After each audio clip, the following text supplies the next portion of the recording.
The United States has launched military strikes yet again against Iran in the Strait of Hormuz, violating the ceasefire. It just happened moments ago. Let me repeat, the United States military has just targeted Iran in yet another military strike. The United States military is confirming that they just targeted numerous sites in Iran, and they are saying that this was purely defensive, that this was defensive in nature, even though they were attacking Iran. A request to make, guys. Hit subscribe, like this video right now, subscribe to the channel, and join the membership, most importantly, because we need to keep independent journalism alive. We are just 29 members on this channel right now. We need at least 1,000. We are far from our goal. Please join the membership right now. It is just $9 a month. And this way you can support us and we can keep the great work alive. Subscribe to America Facticity, guys. Let's go back to the topic. Rossie O'Donnell just looked into a camera and called the President of the United States deluded, and within days the clip had crossed 250,000 views. Well, I'm going to tell you exactly what she said, but more importantly, I'm going to tell you what is actually happening tonight, because while Rossie was talking, the President was bombing a country he keeps telling you he's at peace with. Stay with me, because this is the story the cable networks keep flattening into a headline, and you deserve the whole thing. Here is where we actually stand as of tonight, Wednesday, May 27th, 2026. According to ABC News, CBS News, CNN, and NPR, all reporting today, all within hours of each other, the United States military carried out another round of airstrikes inside southern Iran. A U.S. official confirmed American forces shot down 4 one-way attack drones near the Strait of Hormuz, then struck a ground control site that the official said posed a threat to U.S. forces and to commercial shipping. The administration's framing, in the official's own words, was that these strikes were measured purely defensive and intended to maintain the ceasefire. Folks, read that again. Defensive strikes to maintain a ceasefire by dropping bombs on the other party to that ceasefire. And here is the response from the other side. According to CBS News, Iran accused the United States of a grave violation of the truce, and an official from Iran's Revolutionary Guard Corps warned that while a full renewal of the war was unlikely, Iran stood ready against any attack. That is not peace. That is a war with better public relations. And before I take you through every piece of this, let me ask one quick thing. Let's talk about what went down. So 3 loud explosions were heard east of the Strait of Hormuz coastal city of Bandar Abbas about 1:30 a.m. local time in Iran. Then we heard Iranian air defense activated for several minutes.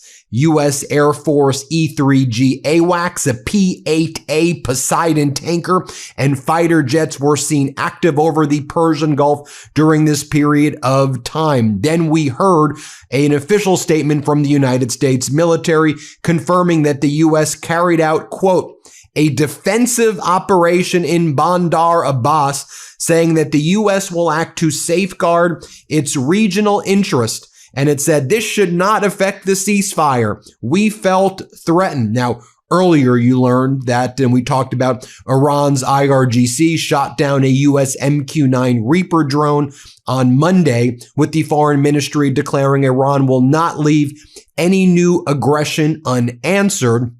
So we will see what happens next here.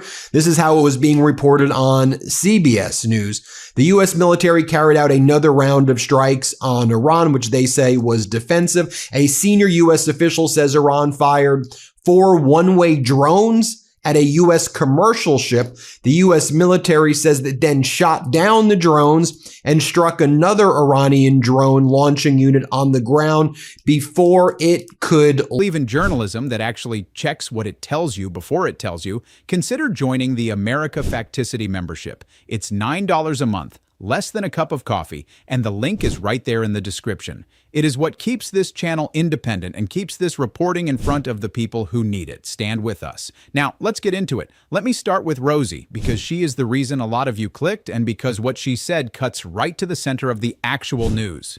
On Sunday, May 24th, 2026, Rossie O'Donnell posted a roughly 1-minute video to social media. According to the Irish Star, that clip had already crossed 263,000 views by early that morning. In it, reacting to the president's recent rally comments, she said, and these are her exact words captured on video and reported across multiple outlets, "He's getting more crazy by the day, Donald Trump. He said, 'I'm the smartest man you'll ever know.' Dear God, he's deluded." Then she landed the line that traveled around the world. She said, "It's like me saying I'm the thinnest person you've ever seen." Folks, that is Rosie O'Donnell doing the things she has done for 20 years. She didn't scream. She didn't curse him out. She took the man's own boast, "I'm the smartest man you'll ever know," and held it up against the reality everyone can see and let the gap do the work.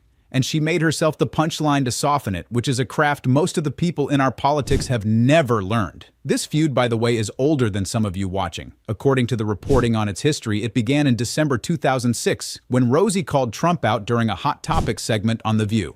MB Ghalibaf, Iran's parliament leader, through a spokesperson, put out the following strategic assessment: maintaining the risk of reclosing the Strait of Hormuz and restriking the infrastructure of U.S. allied countries in the region will be the primary factor in Iran's control of conditions in the coming weeks. In other words, Iran saying, should we start striking some of the other countries in the region, as Iran's been working on a bilateral basis with these Arab nations, working to do deals with them directly, as Donald Trump was in the White House today talking about how he will blow up Oman. That was Donald Trump's latest threat. He would blow up Oman, and Trump was demanding that all Arab nations join in alliances with Israel and join the Abraham Accords, even though most Arab nations say they're never going to do that until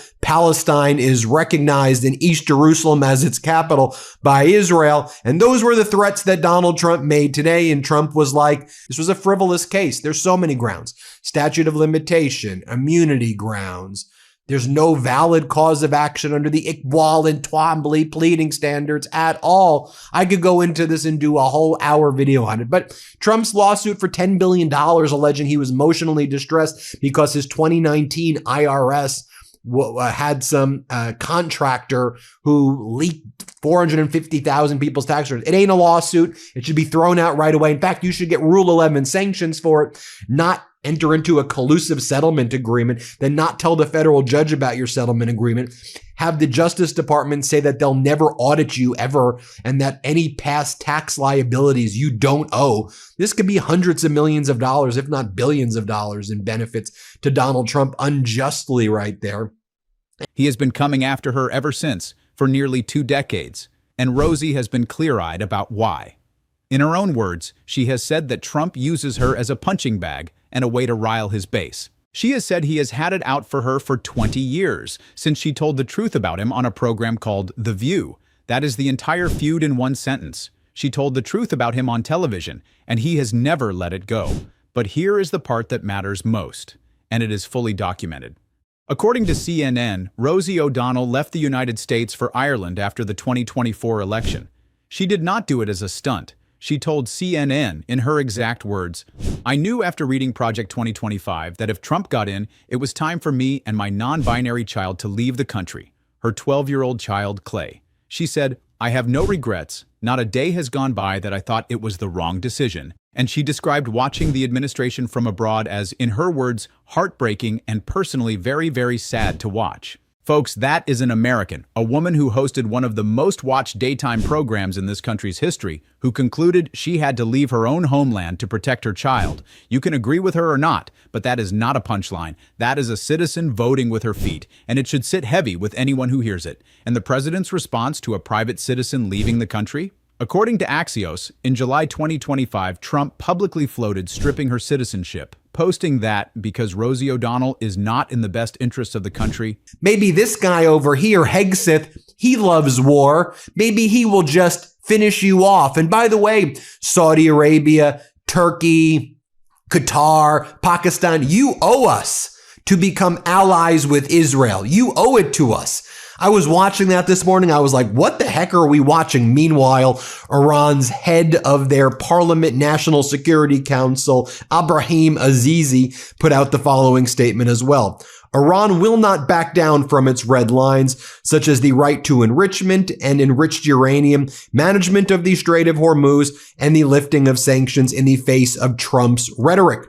Everyone knows that Trump, in order to save himself from his strategic deadlock, resorts to the tool of threats one day and begs for an agreement in the next. Now, as the United States military has just targeted Iran in the Strait of Hormuz, once again in the area of Bandar Abbas, Israel has also launched massive attacks on the city of Tyre in southern Lebanon. We saw mass evacuations in this southern city of Lebanon earlier today, and Israel is just leveling this city on the ground. As I'm sure you're all aware from watching our coverage, one of Iran's— I'll tell you the truth. My daughter is now saying, damn him, damn Trump, and smashing her hand on the table. And I said, wow, honey, what are you thinking? And she said, he made us move in order for our own safety. And it's now he's destroying the country. You know, listen, she lives here. She hears what I'm saying to you. Not that I go around speaking like this every day if it's not an interview, but I think to myself, you don't want to give this to her. He was giving serious consideration to taking away her citizenship. He called her a threat to humanity and said she should remain in Ireland if they want her. Now let me give you a real fact here, not an opinion, because it matters. A president cannot strip a natural-born American of her citizenship over a personal feud. That is not a power the office holds. It never has been. So when the president posts a threat like that, he is doing exactly the thing Rossie described, using her as a prop to rile the base, and he is doing it with the machinery of the presidency. That is the tell. That is the whole act in miniature. Say the dramatic thing, generate the headline, move on. And folks, hold on to that pattern, because it is the exact same pattern driving the Iran story right now. Now, let me take a quick beat. Hit the like button if this is useful, because it genuinely helps push this reporting past the algorithm and in front of more people. Subscribe if you haven't, and drop me a comment. Do you think a president threatening a citizen's passport over a personal grudge is something this country should just shrug off? I read them. Now, back to the news, because the last 24 hours have been extraordinary, and most people have no idea how serious it has gotten. Here is the actual state of the Iran war as of tonight. Let me build it for you piece by piece because the timeline matters. According to ABC News, this conflict began on February 28, 2026, when President Trump announced major combat operations. Red lines for negotiations is that there be a ceasefire in Lebanon, not just a ceasefire in Iran, and not just a ceasefire there, but also with the Houthis in Yemen and the Iranian-backed Iraqi militia groups. Actually, not just a ceasefire, but permanent security guarantees for all of these areas and all of these regions. So we've seen this escalation by Israel in the past 48 hours, 72 hours, when it appeared a deal was very close to happening. I want to go to what people were saying on the ground in Iran as well before the United States military strikes just took place. But I want to share with you right now, just to remind you, Donald Trump's threats against Oman, Iran's neighbor, where they both jointly control the Strait of Hormuz now. Trump threatens to blow up Oman while sitting next to Rubio and Hegseth. Let's just watch this one more time. Let's play this clip. Mr. President, Iran wants control of the Strait of Hormuz. Would you accept a short-term deal that allows Iran and Oman to control the strait? And would they have to open it immediately, or would you be open to that happening over a period of time? No, the strait's going to be open to everybody. And who would control it? International waters.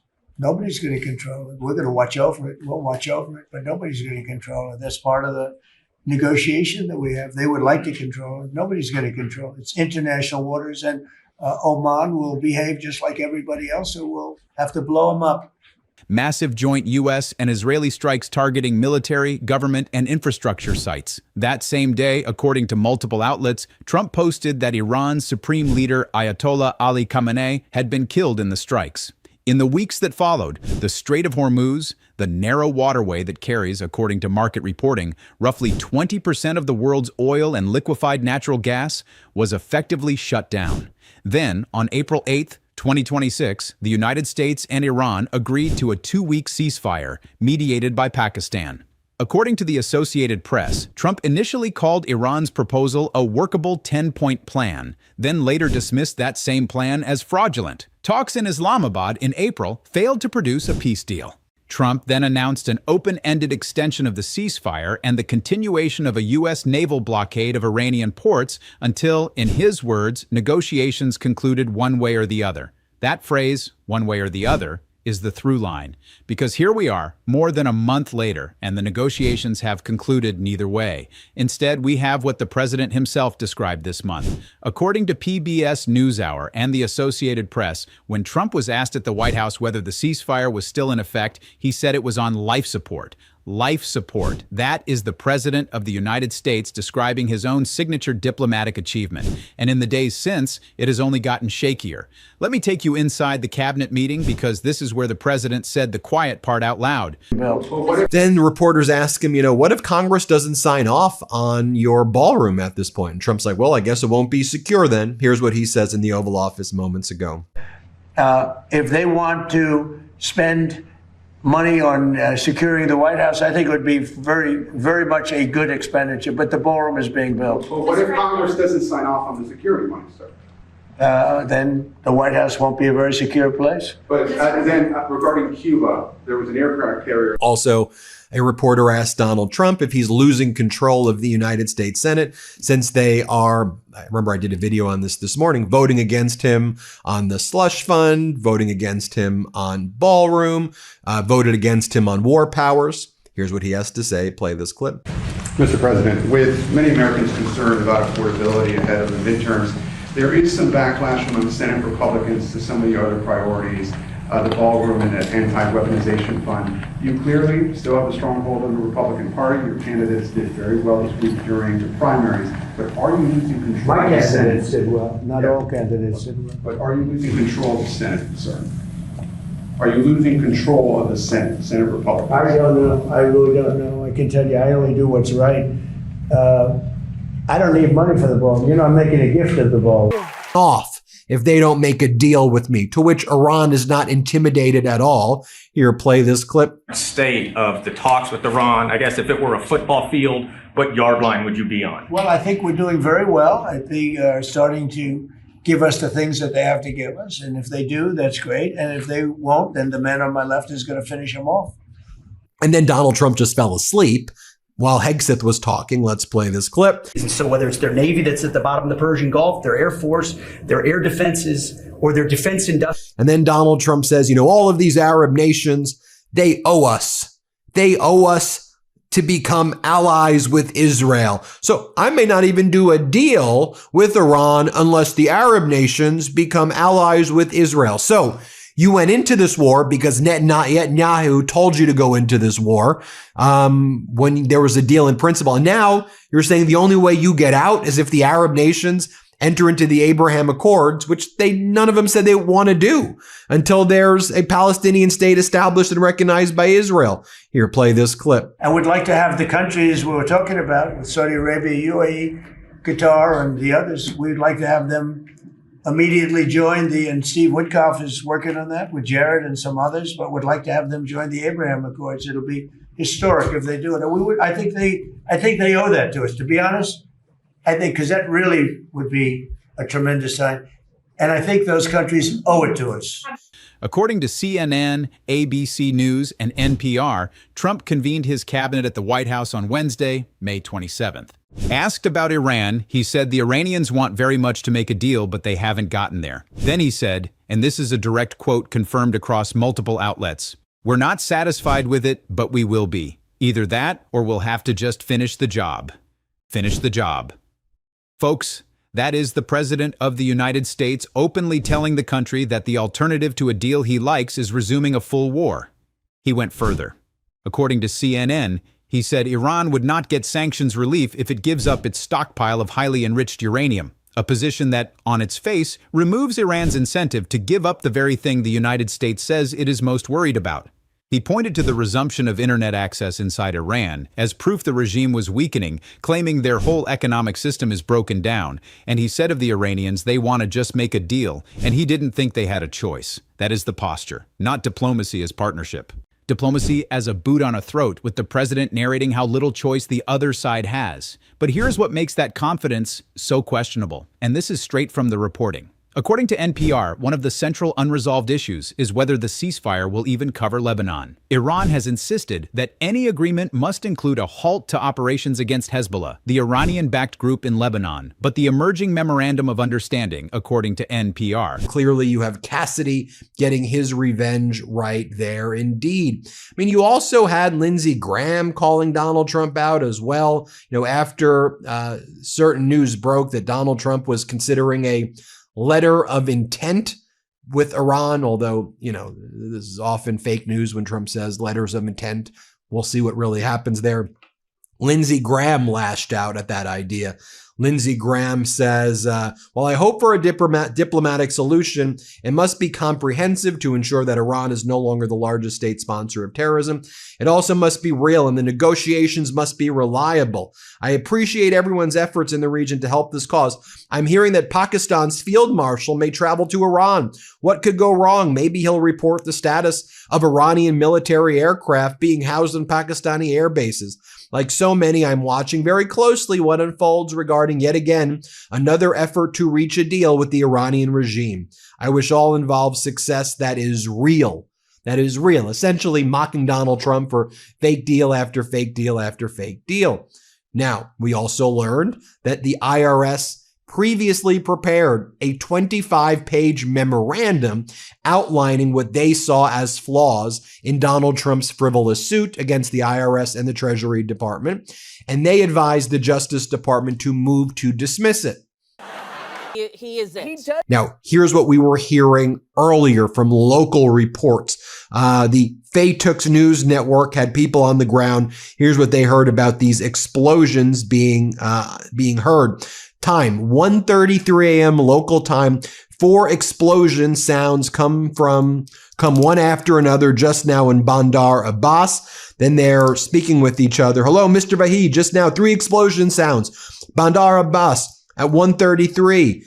Just now, three explosions are sounding. Confirmed over there. That's what was going on over there. One more statement recently being posted by MB Ghalibaf, Iran's parliament leader's kind of proxy spokesperson, who says, we are facing a scenario of the greatest existential clash in which occupiers' military machine will break before what Hezbollah has been longing for since the beginning of the battle.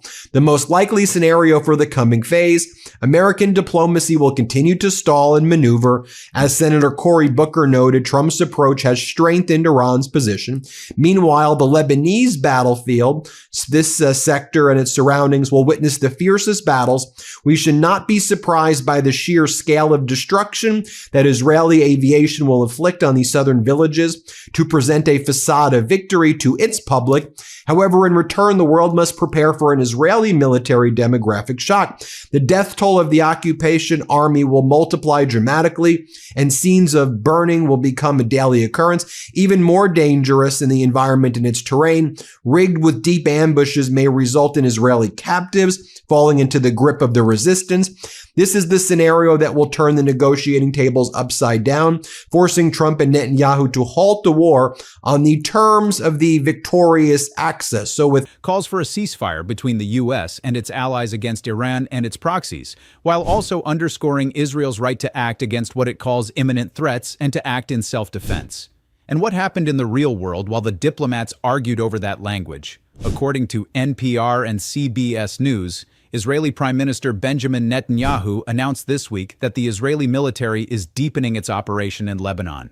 Israeli forces clashed with Hezbollah along a strategic river in the south, pushing farther north. CBS reported that rescue workers pulled a dozen bodies from the rubble of an Israeli airstrike in eastern Lebanon, and ABC reported Israeli strikes killed 31 more people in Lebanon. So, while the president tells you a deal is close, the war it is supposed to end is actively widening into another country. That is not a detail. That is the deal contradicting itself in real time. And then there is the uranium, the single most consequential issue, and the one most likely to determine whether this ends in a treaty or a catastrophe. According to the Associated Press, by way of PBS, 2 regional officials said Iran has offered to dilute part of its highly enriched uranium and transport the rest to a third country. Russia, according to the same reporting, has previously offered to take it. Now think about what that means. The mechanism to actually defuse the nuclear standoff exists.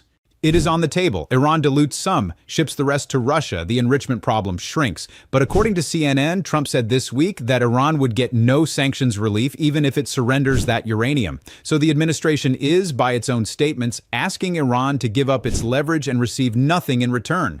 And finally, he's asked if he's attending his son's wedding. Here, let's play this clip. Attending your son's wedding this weekend, by the way? He'd like me to go, but it's going to be just a small little private affair, and I'm going to try and make it. I'm in the midst. I said, you know, this is not good timing for me. I have a thing called Iran and other things. That's one I can't win on. If I do attend, I get killed. If I don't attend, I get killed. By the fake news, of course, I'm talking about. No, but he's got a very person who I've known for a long time, and hopefully they're going to have a great marriage. Mr. President, actually to add to the argument, I just actually passed by it. And here's what voters currently think, or individuals who didn't vote in 2024. Just you put this all together, and people who are seeing this who didn't vote in 2024, here's what they think about Donald Trump. Here's what Harry Enton said moments ago. Let's play it. Ones that are changing, that are moving, that are different than the last election. You know, you mentioned the Republican base in your intro, and then obviously there's the Democratic opposition. But what about those who didn't cast a ballot at all in 2024? Those who didn't show up to vote? Well, they have become absolutely perturbed. I dare say they are pissed off at the president of the United States. Voters who didn't cast a ballot in 2024. Trump's net approval rating back in November of 2024, just after the election. Look at his net approval rating. It was plus 4 points for his plans in office. But look at that. It is fallen. Yeah. Whoo. There you go, Sarah Seidner. That's the only sound you can make. It has fallen through the floor. Look at this. Minus 50 points on Trump's net approval rating among voters who did not, in fact, cast a ballot in 2024. That is, you don't have to be a mathematical genius, an over 50-point move against the president of the United States. From MB Ghalibaf, we now learn about these strikes taking place by the United States military in Bandar Abbas region, which you see on the map right there. Here's what Reuters is reporting. The U.S. military has carried out new strikes in Iran targeting military sites that officials believe posed a threat to U.S. forces and commercial maritime traffic in the Strait of Hormuz, a U.S. official told Reuters on Wednesday. The official, who spoke on condition of anonymity, said the U.S. military has also intercepted and shot down multiple Iranian drones that posed a similar threat. Meanwhile, a representative of the supreme leader, Ayatollah Mojtaba Khomeini, said the following: negotiators, to Iranian negotiators, know that you represent a victorious nation. The enemy's plan is to pit us against each other. During the war, we could have carried out heavier actions against America in the region, but because the people of the Middle East would suffer, the leadership did not agree. So the question right now, as we hear from MB Ghalibaf's spokesperson, is, will they now launch these strikes, or will they try to continue to not escalate despite these U.S. Strikes taking place here? Reza Nasri said something interesting. And then expressing surprise that the deal keeps stalling. Folks, you do not have to be a diplomat to see the problem. You just have to listen to what the president is actually saying. And here is where Congress comes in, because this is the part that should alarm you no matter which party you belong to. According to CNN, NPR, the Associated Press, Reuters, and Fox News, the strikes that began on February 28th were launched without congressional authorization. Article 1 of the Constitution gives Congress, not the president, the power to declare war. And the response on Capitol Hill was a genuinely bipartisan revolt. Senator Tim Kaine of Virginia introduced a war powers resolution to block continued U.S. military action against Iran without a vote, co-sponsored by Republican Senator Rand Paul of Kentucky. According to Fox News, Kaine called the strikes a colossal mistake and said he prayed they would not cost American service members and embassy staff their lives. Rand Paul, standing with him, said that the Constitution conferred the power to declare war to Congress for a reason, to make war less likely, and that his oath of office was to the Constitution, so with studied care he had to oppose another presidential war. Those are Republicans, folks, saying that on the record, and it didn't stop there. According to CNN, Republican Senator Lisa Murkowski of Alaska threatened to introduce her own authorization for the use of military force if the administration did not present a plan to Congress, stressing that Congress needs to fulfill its constitutional role of declaring war and providing oversight. Republican Senator Josh Hawley of Missouri said the country was at an inflection point in the war and that the statutory framework. The fact that Trump has threatened to blow up Oman, a GCC member, state only confirms that the security model most Arab countries have long relied on, which consists of outsourcing their security to the United States through the establishment of American military bases, is deeply defective at its core. In reality, this was never genuine security partnership, but a form of soft takeover that has steadily eroded their independence and sovereignty. This arrangement was built on a false narrative and a mistaken threat assessment that portrayed Iran as the main danger to the region. The truth is, the primary actors threatening regional security are the United States and Israel. Attempting to revive the same model after the war would be of profound historical mistake by Arab leaders, one that future generations are unlikely to forgive. I reported earlier how the leader of Oman, working further with the leadership of Iran right now in the Strait of Hormuz, furthering their relationships. And we have seen Iranian leaders speaking with for example, leaders in Pakistan, Foreign Minister Aragchi speaking with President Erdogan of Turkey. We've seen a lot of bilateral conversations while Donald Trump has spent his time threatening the Arab nations. You need to join the Abraham Accords, become allies with Israel, or else there will be constant war going on. Abdullah Saleh of Saudi Arabia says regarding all of Trump's demands that Saudi Arabia become Man of the Year. Geez, and that's what Time Magazine did. Man of the Year, Donald Trump. Well, you, Time Magazine. You, seriously.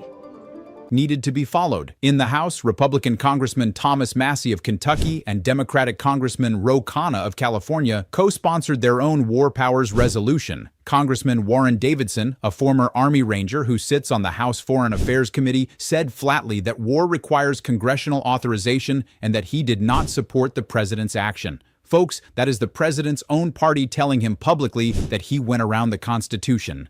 And here is the catch, and the reporting is honest about it. According to the Associated Press, even if a resolution passed the narrowly split Congress, Trump would likely veto it, and Congress does not have the two-thirds majority needed to override that veto. So the constitutional objection is real, it is bipartisan, and under the current numbers, it is also, for now, toothless. The president knows that, and he is acting like it. Let me take my second pause here, because we are deep in it, and I want to make sure this reaches people. If this breakdown is helping you understand what is actually happening, not the slogan version, the real version, then share this video. Send it to the person in your life who thinks the Iran story ended back in April. Subscribe to America Facticity, and if you can, join the membership at $9 a month, link in the description.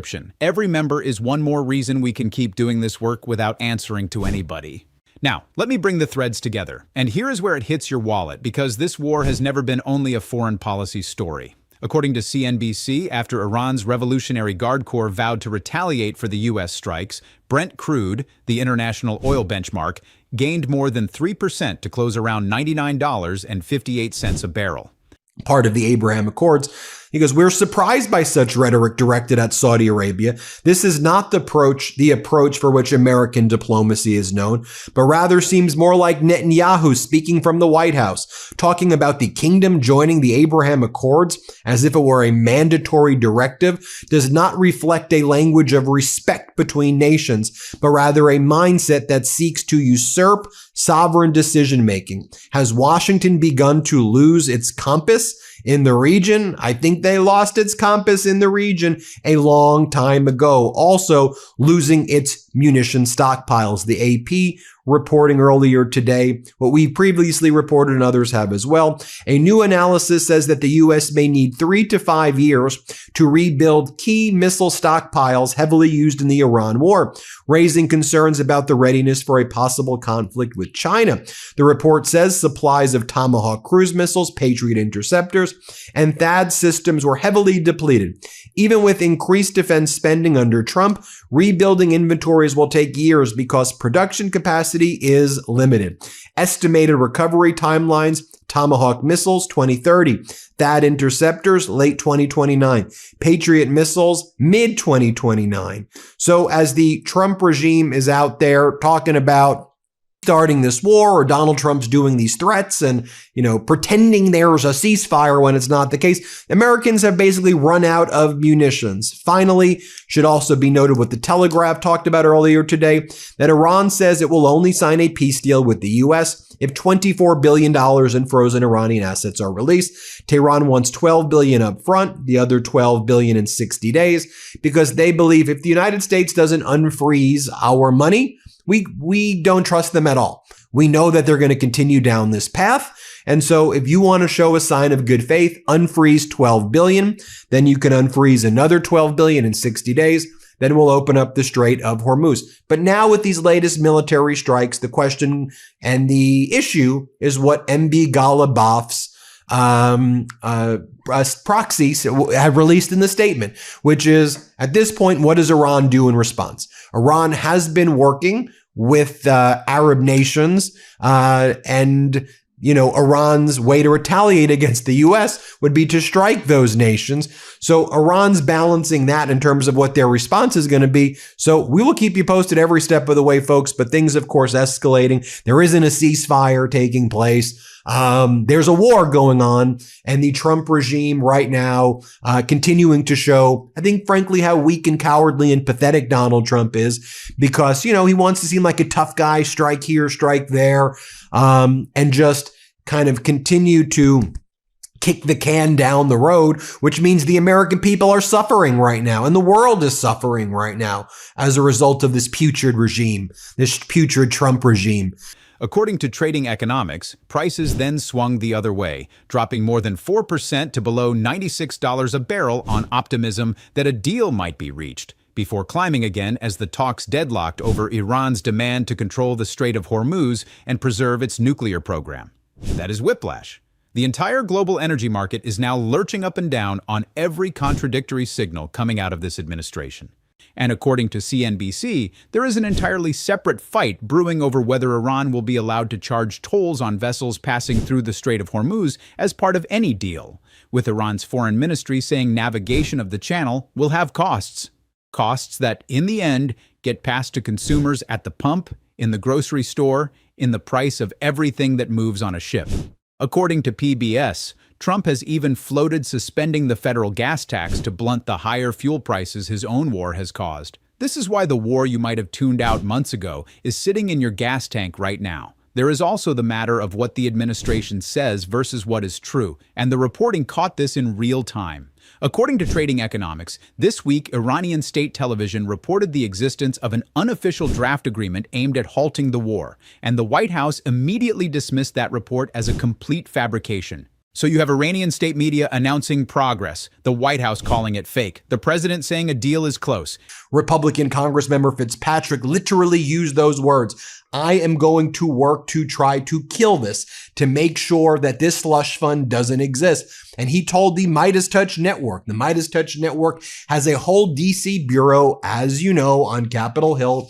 And here's what Congressmember Fitzpatrick, Republican from Pennsylvania, told our Pablo Manriquez earlier in the day. Let's play this clip. Congressman, what do you make of this $1.7 billion fund for bad news? We're going to try to kill it. You're going to try and kill it? Yep. Wow. Okay. And how?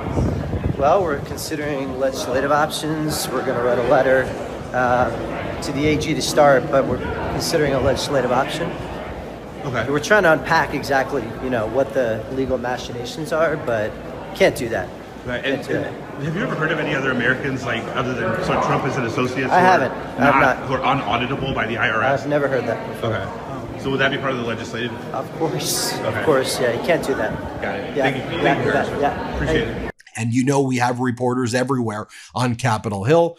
So then Fitzpatrick spoke with our head of our DC bureau, Scott McFarland, and here's what Fitzpatrick told McFarland. Here, play this clip. The slush fund for crooks and rioters is at risk of melting right here, right now at the Capitol. A key Republican here in the U.S. House, Brian Fitzpatrick of suburban Philadelphia, a frontline Republican, says he is keen on killing this thing. His constituents do not like it. MAGA Republican Congress member Mike Flood from Nebraska just got a rude awakening at his town hall. He's one of the few MAGA Republicans who are still holding town halls, and the people of Nebraska were not buying what he was selling.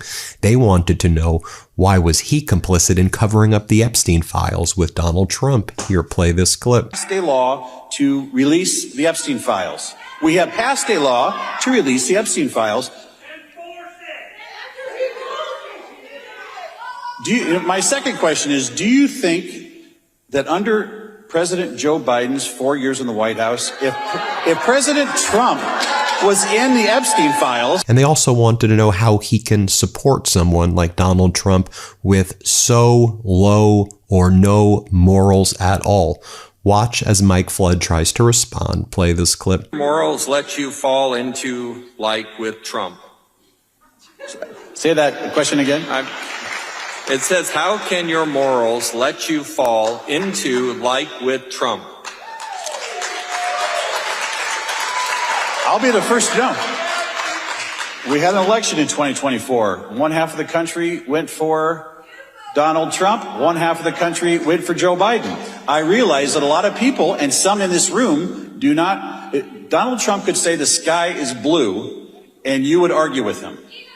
His Secretary of State, Marco Rubio, saying it might take a few more days after previously suggesting it could close almost immediately. And meanwhile, the bombs keep falling. According to CBS, Rubio said an agreement was still possible and that Trump wanted to make a good deal or no deal at all. Folks, when you line up every official statement from this administration over the last week, they do not tell one story. They tell 5 different stories, and the only constant across all of them is that the war continues. So let me bring it home, because the picture these verified facts form is the whole point. According to the reporting we have walked through tonight, from ABC, from CBS, from CNN, from NPR, from the Associated Press, from CNBC, from Reuters, from Fox News, from PBS, here is the actual situation.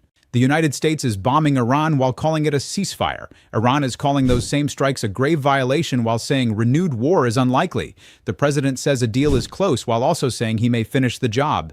He demands Iran surrender its enriched uranium while announcing it will get nothing in return. The deal is supposed to cover Lebanon, except the language leaves Israel free to keep striking Lebanon, which it is actively doing, killing dozens this week. Oil markets are swinging by 3% and 4% a day on the chaos. His own party is telling him he violated the Constitution, and the president told the country in his own words that the whole arrangement is on life support. And it brings us right back to where we started, to Rossie O'Donnell, 63 years old, watching all of this from Ireland. We also spoke with Republican Congress member Schweikert. Again, very right-wing guy. He's not happy about this slush fund either, this $1.8 billion slush fund. Here's what he had to say. Play this clip. Any thoughts on the $1.776 billion fund?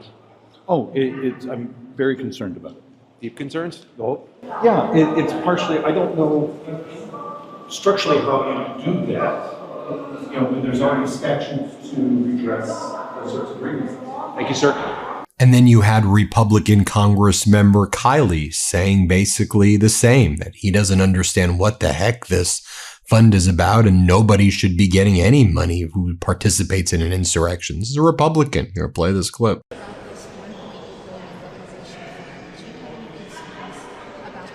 Of course I have concerns. It's very strange, very unprecedented. It's very concerning. Do you think that January 6 rioters who have been pardoned should be able to receive money from this fund? I don't know why anyone is receiving money from this fund. That's not the way we typically adjudicate claims if anyone has claims. And certainly I would think that those wouldn't be people that would be at the top of the list, even if there were a basis for such a payout. So I'm still learning about it. It's a very unusual arrangement. I think that there does need to be congressional oversight into exactly how this came about and what exactly is going to be the criteria for. Republicans support Donald Trump on every single issue. No, but we are moving the country forward. We are unleashing energy, independence. We are working to bring down taxes. No taxes on tips. No taxes on Social Security. No taxes on overtime.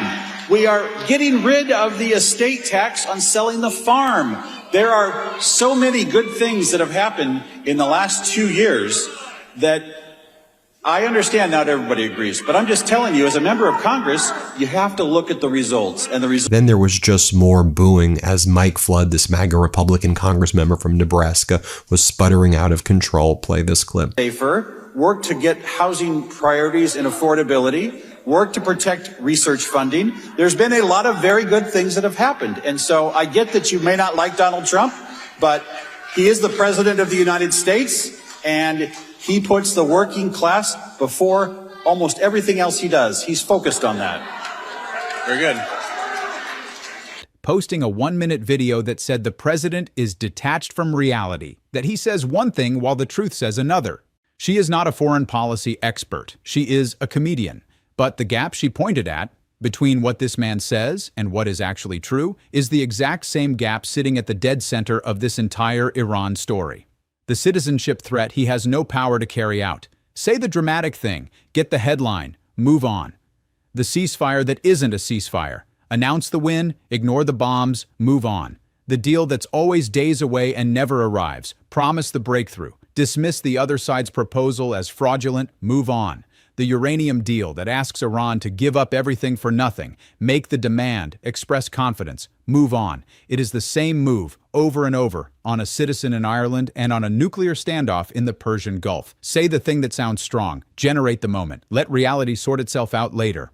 And the cost of later is measured in oil prices, in bodies pulled from rubble in Lebanon in a Middle East that, according to the reporting, could tip back into open war at any moment. So let me leave you with this. The next time you hear the president say a deal is done, or close, or beautiful, ask the question Rossie asked in her own blunt way, is that true, or does it just sound good? Let me share with you more of that question on Epstein that Mike Flood was like, well, of course I support the Epstein Transparency Act, but Biden this, Biden that.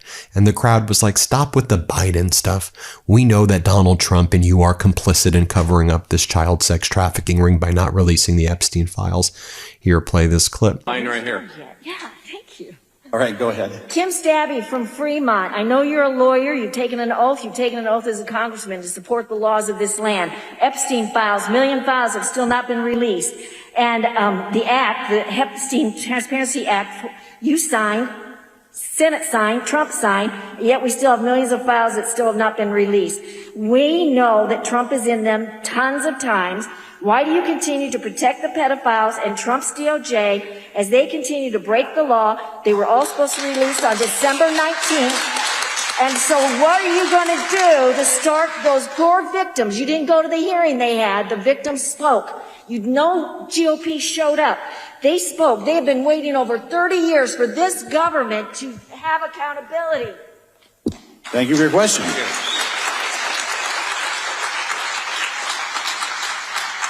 I would tell you, I was presiding over the House of Representatives today, the day that bill was presented to the House. I not only voted for the bill, I declared the bill had passed. It was later sent to the Senate that evening, and it was approved on unanimous consent by the U.S. Senate. It was signed by the... Then the question is, could Republicans try to revive it, make it less money, chop it up, and put it in other pieces of legislation? And Republicans decided at their lunch yesterday, we're not supporting this thing. we're done with this thing. We're out. And we're not going to help Donald Trump fund the ballroom. He said it was going to be dealt with private funds. So we are not jumping in this at all. Now, this is also, I think, one of the reasons that Republicans are doing this. It's also part of retaliation for Donald Trump not endorsing Texas Senator Cornyn, who's the current incumbent in Texas. Donald Trump instead endorsed Cornyn's opponent, the very, very, very corrupt Texas attorney general, who lots of people think is going to lose in this upcoming election to the Democrat, as the Democrat is significantly ahead right here. You'll see Ken Paxton's the name of the Texas AG who was impeached. He's running against James Tallarico. I'll get to this in because the documented record of the last 24 hours tells a very different story than the one coming from the podium. The strikes are real. The grave violation is real. The finish the job quote is real. The Lebanon killings are real. The bipartisan revolt in Congress is real. The oil whiplash is real. The life support line came from the president's own mouth, and a comedian in exile in Ireland, of all people, may have described the heart of it more honestly than anyone with a security clearance. He says he's the smartest man you'll ever know, and the reality keeps saying otherwise. If this was worth your time, do the things that keep this channel alive. Share it with someone who needs the real version. Hit the like button. Subscribe to America Facticity. Drop a comment and tell me what you think happens next with this ceasefire. Does it hold, or does he finish the job? And if you believe in independent reporting that checks itself before it speaks, join the membership, $9 a month, link in the description. Because the truth is the truth, and somebody has to keep saying it out loud every single day until enough people are listening. We'll see you in the next one.